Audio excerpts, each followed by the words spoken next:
সৌজন্যে জামান ফাউন্ডেশন।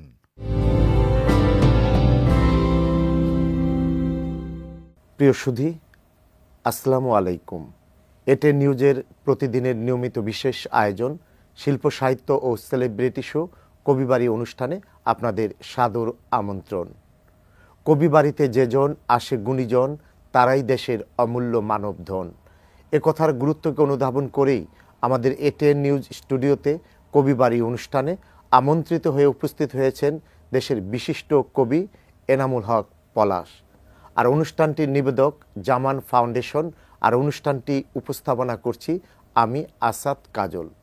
প্রিয় দর্শক, চলুন অতিথির সঙ্গে মূল আলোচনায় ফিরে যাই। পলাশ ভাই, আসসালামু আলাইকুম। ওয়ালাইকুম আসসালাম। কেমন আছেন? আছি আলহামদুলিল্লাহ। আপনি ভালো আছেন? জি, ইনশাল্লাহ। পলাশ ভাই, পাঠক বই থেকে দূরে সরে যাচ্ছে। অনেক বড় বলেন, শিশু বলেন, অনেকেই মোবাইল আসক্তিতে নিমজ্জিত। এই পাঠককে মোবাইল আসক্তি থেকে কিভাবে আমরা সরিয়ে নিয়ে আসতে পারি বলে আপনি মনে করেন? পাঠক বই থেকে দূরে সরে যাচ্ছে, এই কথাটা যেমন সত্য, কিন্তু ডকুমেন্টেশনের জন্য বইয়ের কোনো বিকল্প নেই, সেটাও আরও বড় সত্য। আর বাচ্চাদেরকে আমাদের যে প্রবলেমটা হচ্ছে সেটা হচ্ছে অনেকেই আমরা কর্মব্যস্ত থাকি, আমাদের জীবন অনেক গতিময় হয়ে গিয়েছে, যাওয়ার কারণে বাচ্চাদের দিকে আমরা সময় দিতে পারি না, শিশুদের দিকে আমরা যে সময় দিতে পারি না, এবং না দেওয়ার প্রেক্ষিতে যে ঘটনাটা ঘটছে, একটা মোবাইল তাকে দিয়ে যে বাবা বা মা তুমি গেম খেলো, তারপরে তাকে খাওয়ানো হয়। এইভাবে আসক্তির দিকে আসলে আমরাই আমাদের বাচ্চাদেরকে সেখানে নিয়ে যাচ্ছি। এই জন্য অভিভাবকদের সচেতন হওয়া দরকার।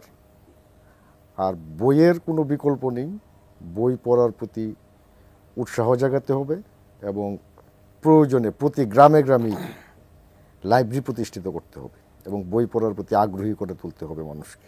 এই যে বললেন মানুষ দিনে দিনে গতিময় হয়ে যাচ্ছে, বিষয়টা কি গতিময় নাকি যান্ত্রিকময়?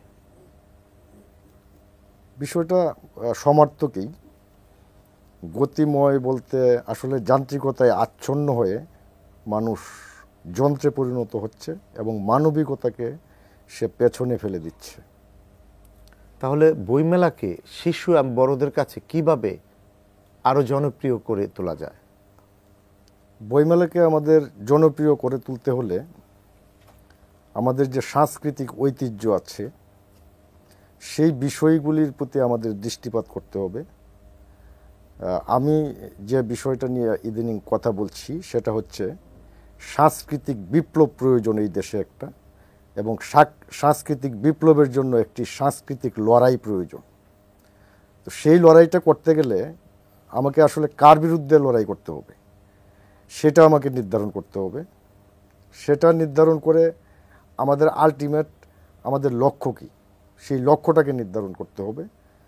সেই নির্ধারণের ভিতর দিয়েই আমাদের একটা সাংস্কৃতিক ক্যাবলা অনুসন্ধান করতে হবে, যে ক্যাবলায় বৈচিত্র্যের মধ্যে একটা ঐক্য প্রতিষ্ঠিত হবে এবং একটা জাতি গঠন হবে, এবং সেই জাতি গঠনের ভিতর দিয়েই বইমেলা তথা একটা আমাদের যে সামগ্রিক সামষ্টিক সংস্কৃতি সেটা বিকশিত হবে। এরকম ধ্যান ধারণা আমরা পোষণ করছি। প্রকৃত কবি কে বলে আপনি মনে করেন? এই বিতর্ক থেকে বের হওয়ার আমাদের উপায় কি? কে কবি কে কবি নয়, এটা বড় কথা না, বড় কথা হলো প্রকৃত কবি কে। এটা অনেক আগে থেকেই বিষয়টা আসলে এই বিতর্ক আমরা করে আসছি। কবিতা এবং কবি তারা আসলে ভাষার একটা রাজনীতির ভিতরে আবদ্ধ। আপনি দেখেন যে আমাদের যে উকিল মুন্সি আছেন তিনি হয়তো জীবনানন্দ দাশকে চিনতেন না, বা বাংলার যে শেষ কবিয়াল আছে মদন ঠাকুর, তিনি হয়তো রবীন্দ্রনাথ ঠাকুরের নামই শুনেন নাই। কিন্তু আমরা কি উকিল মুন্সি বা সেই মদন ঠাকুরকে কবি বলবো কি না, যে কবিয়াল? অথবা যারা শুধু রবীন্দ্রনাথ বা আমাদের যে জীবনানন্দ দাশ বা কাজী নজরুল ইসলামকেই কবি বলবো, এই বিষয়টা এরকম না। অর্থাৎ একটা হচ্ছে এলিটের কবি, আর আরেকটা হচ্ছে গণসংস্কৃতি বা গণসংস্কৃতির অংশ যে কবি।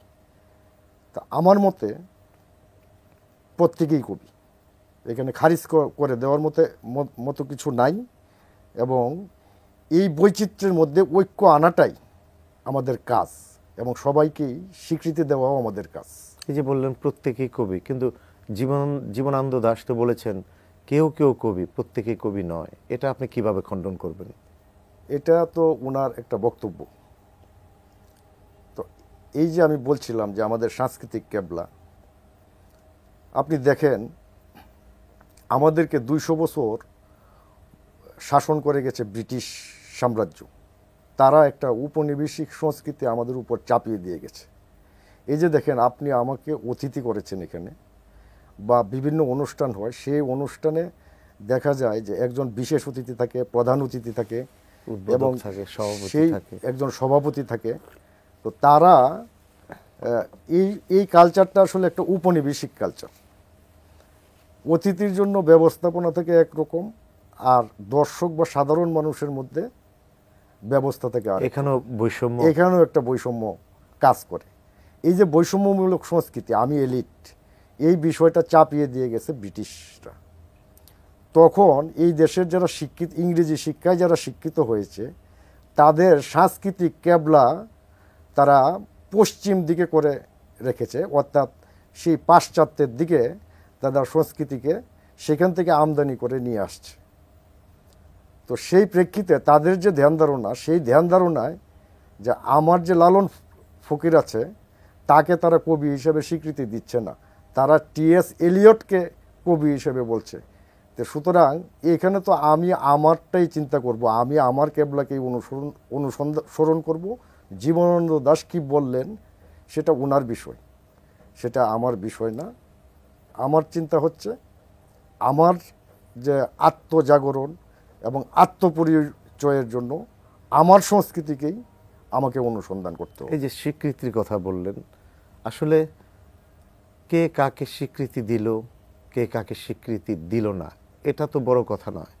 বড় কথা হলো কে স্বীকৃতি পাবে, কে পাবে না, এটা সময় বলে দিবে। সময় এবং পাঠক এবং মানুষ এবং শ্রোতা, তারাই কিন্তু বলে দিবে কে লেখক, কে লেখক না, কে কবি কিংবা কবি নয়। এই বিতর্কে আমরা নাই গেলাম। পলাশ ভাই, আপনি জানেন লেখকদের আর্থিক অবস্থা নিয়ে নানা জটিলতা লক্ষ্য করা যায়। এই জটিলতা থেকে বের হওয়ার আমাদের কি উপায় আছে? আপনি জানেন লেখক বলতেই আমরা ধরে নেই তিনি আর্থিকভাবে অসচ্ছল। এই অসচ্ছলতা থেকে বের হওয়ার আমাদের কি উপায় আছে বলে আপনি মনে করেন? এটা আমাদের যে উপনিবেশিক কালচার, যে কালচার থেকে আমরা বের হয়ে আসছি, যে সংস্কৃতি থেকে, আসলে আমাদের চোখে ভাসে লেখক মাত্রই গরিব, মানে গরিব একজন মানুষ, বা লেখক মাত্রই অগুছালো একজন মানুষ। কবি নজরুলকে অনেকে দেখান। কিন্তু আপনি দেখেন আসলে কোনো লেখকই গরিব নন। কবি নজরুলও কিন্তু একটা গাড়ি কিনেছিলেন, সেই গাড়িতে তিনি চড়েও ছিলেন। তিনি সংসদের নির্বাচনেও অংশগ্রহণ করেছিলেন। আবার দেখেন রবীন্দ্রনাথ, তিনিও একটা জমিদারি স্টাইলেই তার জীবনযাপন করে গেছেন। সুতরাং লেখক মাত্রই গরিব বিষয়টা আসলে ঠিক না। তবে সবচেয়ে বড় যে বিষয়টা হচ্ছে, আমাদের দেশে আসলে লেখালেখি করে জীবিকা নির্বাহ করতে পারাটা, এটা একমাত্র হুমায়ুন আহমেদ ছাড়া আমি আমার জীবদ্দশায় তেমন আসলে কাউকে দেখিনি। প্রত্যেকেরই আলাদা পেশা আছে এবং সেই পেশাগুলির থেকে তারা অর্থ উপার্জন করে, আর পাশাপাশি লেখালেখিটা তারা তাদের একটা নেশার মতো তারা সেই কাজ। লেখালেখি কি তাহলে পার্ট টাইম জব? এখনকার সময়ের প্রেক্ষিতে মনে হচ্ছে এরকমই। এবং পেশার সঙ্গে লেখালেখি কি সাংঘর্ষিক? পেশার সাথে লেখালেখি কখনোই সাংঘর্ষিক না, কারণ আমি জব করি। জব করার পরেও ইতিমধ্যে আমার প্রায় 30টির মতো বই প্রকাশিত হয়েছে। তাছাড়াও আপনি দেখেন যে মীর মোশাররফ হোসেন থেকে শুরু করে শরৎচন্দ্র চট্টোপাধ্যায়, রবীন্দ্রনাথ ঠাকুর বা অন্যান্য বিখ্যাত লেখক যারা আছেন প্রত্যেকেরই নিজস্ব পেশা ছিলেন। কেউ ডিস্ট্রিক্ট ম্যাজিস্ট্রেট ছিলেন, কেউ কোনো আধিকারিক ছিলেন বা অফিস সহকারী এই ধরনেরও ছিলেন। অনেকেই ছিলেন যে জমিদারের নায়েব, তারাও লেখালেখি করেছেন। তো সুতরাং পেশার সাথে বরং পেশা লেখাকে সমৃদ্ধ করে। আপনি যত মানুষের সাথে মিশবেন, যত মানুষকে আপনি পাঠ করবেন, যত প্রকৃতিকে আপনি পাঠ করবেন, ততই আপনার চিন্তা চেতনা এবং জগৎ সমৃদ্ধ হবে এবং আপনার লেখালেখির জগৎও সমৃদ্ধ হবে। পলাশ ভাই, আপনি একজন অনুবাদক, লেখক, তথাপি একজন কবি। তো আজকে আপনার কাছ থেকে একটি কবিতা শুনতেই হয়। কবিতাটির নাম হচ্ছে প্রক্লেমেশন অফ নেশন। ঘোষণার হয়তো দরকার ছিল না, সলিমুদ্দিনের যদি নাগরিক মর্যাদা থাকতো, যদি সামাজিক ন্যায় বিচার পাইতাম, ঘোষণা দিয়ে তা প্রতিষ্ঠার দরকার ছিল না। কই থেকে শুরু করবেন? 12 ভূঁইয়া তারা নিজ নিজ ভূখণ্ড থেকে শুরু করেছিলেন লড়াই। কই থেকে শুরু হবে? আপনারা তর্ক করেন 71 অথবা 72, 47 অথবা 24। আমি এখনও চর্যাপদে উরুক্কু মেঘের তলে এক গর্ভবতী নারীর সেবা করি, যে আগামীকাল প্রসব করবে একটি সংস্কার প্রস্তাব। ছিন্ন ভূখণ্ডে কাঁটাতার বেষ্টনীর ভেতর কারাগারে প্রস্তুত হচ্ছে প্রক্লেমেশন অফ নেশন। বাহ, পলাশ ভাই, লেখক মাত্রেই প্রেম করেন, লেখক মাত্রেই বিরহে ভোগেন, লেখক মাত্রেই নানা কষ্ট, অনুশোচনা ইত্যাদিতে জীবনযাপন করেন। আপনাকে যদি আজকে প্রশ্ন করি, একজন লেখক হিসাবে প্রেম এবং বিরহ আপনার কাছে কোনটা সুখকর বলে আপনি মনে করেন? প্রেম আর বিরহ আসলে আমি মনে করি একই জিনিস। প্রেম একটি স্বয়ম্ভূ সত্তা, বিরহও একটা স্বয়ম্ভূ সত্তা, এবং এই প্রেমের ভিতর দিয়াই এবং বিরহের ভিতর দিয়াই একজন মানুষ বিকশিত হয়। কেমন ছিল আপনার শৈশবকাল? কেমন ছিল আপনার শিক্ষা জীবন? আমার শৈশবকাল ছিল খুব আনন্দময়। আমি খুব অজপাড়াগা থেকে বড় হয়েছি, খেতে খামারে একবারে মাটির কাছাকাছি ছিলাম। হাওর অঞ্চলের মানুষ আমি। মানুষের জীবনকে আমি দেখেছি, খুব গভীরভাবে অনুধাবন করেছি মানুষকে। এবং আমাদের সময় খেলার মাঠ ছিল, পাখি ছিল, বিল ছিল, খাল, নদী, নালা, সেখানে আমরা ছুটে বেড়াতাম। শিক্ষা জীবনে বহু বৈচিত্র্যময় অভিজ্ঞতা আমি অর্জন করেছি। ক্রমান্বয়ে আমি মফস্বল উপজেলা শহর থেকে একটি বিভাগীয় শহর, তারপরে রাজধানীতেও পড়াশোনা করেছি। বিভিন্ন প্রতিষ্ঠান মারিয়ে তারপরে এক সময় ভালো লাগে নাই, আমি আবার নিজ কুটিরেই নিজ এলাকায় ফিরে গেছি একটি কর্ম নিয়ে। সেখানে আমি কর্ম করছি, পাশাপাশি আমি আমার লেখালেখি চালিয়ে যাচ্ছি। তার মানে আপনাকে প্রকৃতি এবং গ্রাম আপনাকে কবি হিসাবে, লেখক হিসাবে খুব টানে।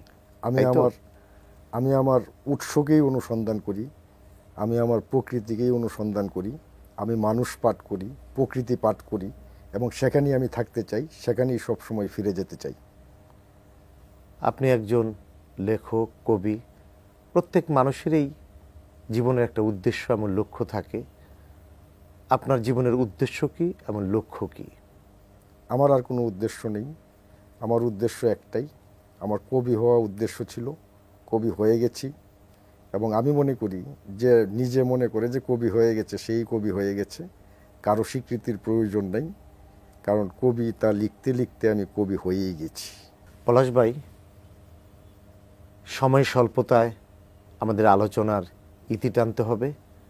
আমাদের কবিবাড়ি অনুষ্ঠানে আমন্ত্রিত হয়ে উপস্থিত হওয়ার জন্য আপনার প্রতি কৃতজ্ঞতা জানাচ্ছি। আপনি এবং এটিএন নিউজের সংশ্লিষ্ট সবার প্রতি কৃতজ্ঞতা জানাচ্ছি এবং ধন্যবাদ জানাচ্ছি আমাকে এখানে আনার জন্য। ধন্যবাদ।